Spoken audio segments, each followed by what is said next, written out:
Tangled Up in Blue, The Lost Bob Dylan Interviews. Written by Geoffrey Giuliano.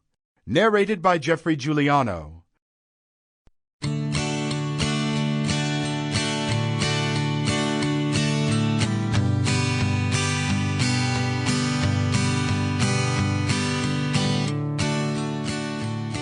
He stands center stage, a scruffy, fragile figure with a mass of unkempt curls and ill-fitting clothes, looking like a woe-begone hobo. But this unlikely superstar balladeer from America's heartland has influenced several generations like no artist before or since, with his soaring lyrical poetry, unbridled honesty, and incomparable creative spirit. Robert Allen Zimmerman was born on May 24, 1941 in Duluth, Minnesota, into a hard-working family of second-generation Russian Jewish immigrants. He decided to make his entrance into the world feet first, all but declaring the rebel defiance that would be the trademark of both his remarkable life and art. His father Abe worked for Standard Oil until he and wife Betty pulled up roots 6 years later and moved to the remote, undistinguished mining town of Hibbing on the Mesabi Iron Range near the Canadian border. There Abe ran a hardware store while Betty worked in a clothing store owned by her mother's family. Together with Bob's younger brother David, the Zimmermans began to live out their piece of the American middle-class dream. Young Bobby was gifted and bright, but with a restless spirit.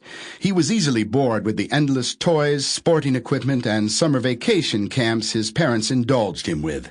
It didn't take long before this pampered son of a prospering businessman became aware that he was very much an outsider amongst the blue-collar, largely uneducated iron rangers who worked the local mines.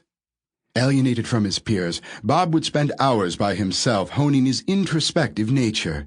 He would sketch and paint, write poetry, and wander down the railroad tracks, yearning to hop a boxcar and make a romantic getaway from the cultural isolation of his bleak surroundings. "You can stand at one end of Hibbing and see clear past the city limits to the other," he once observed. The radio became his constant companion, and the plaintive voice of country western legend Hank Williams, crooning out haunting themes of mortality and despair, formed his first important musical influence. As a boy, Dylan was unsure in which direction life would take him. The day he discovered music, however, the world around him forever changed. I can't really say, what led me to.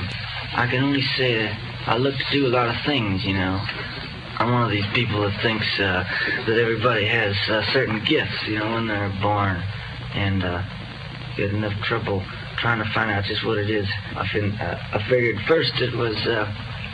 I used to play the guitar when I was 10, So I figured, well, maybe my thing is playing the guitar. Maybe that's my little gift, like somebody can make a cake, or somebody else can saw a tree down. And I am saying that this is exactly what my gift is. Maybe I got a better gift. Reaching his teens, the adolescent Zimmerman, now a dynamo of raw energy and imagination, found more powerful channels of escape in music and the movies. For hours he would wail away on the piano and create songs from stories which sprang into his head. At the local state theater owned by his uncles, the spellbound dreamer indulged his fantasies in cool matinee heroes Montgomery Clift and Humphrey Bogart. It was the watershed year 1955 when the 14-year-old's world was riveted by the primordial image of James Dean in Rebel Without a Cause, the classic coming-of-age film. As for so many young Turks of his generation, for Bob it was an epiphany, and Dean's Jim Stark in Rebel Without a Cause was the first of many personas he would adopt. Zimmerman abandoned his khaki chinos and neat polo shirts for a black leather jacket, tight blue jeans, and boots, and entered Hibbing High with a greaser attitude that shocked the conservative student body.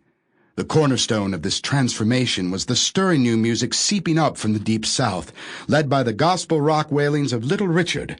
Suddenly Robert Zimmerman had found his direction in rock and roll. Bob soon got his hands on every rock record he could find and was itching to start his own band.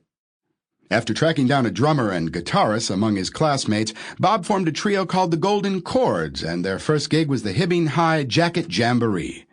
Performing in the school auditorium before the entire student body, the diminutive pianist played with such abandon and deafening intensity he managed to break the sustain pedal on the school's prized Steinway. Outraged, school authorities outlawed the group Sample complete. Ready to continue?